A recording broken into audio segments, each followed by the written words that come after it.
కలలోన చిక్కిన మల్లె మొగ్గ కోసం మంచు కెరటమై దూసుకు వచ్చిన సైనికుడు కత్తి కొనలలోన చిక్కిన పావురాయి కోసం ప్రాణ కవచమై రణముకు వచ్చిన రక్షకుడు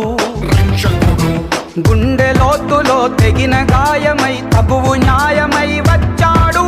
కంచు కోటలో రాకుమారి పెదవంచులపై చిరునవ్వవుతాడు వీడే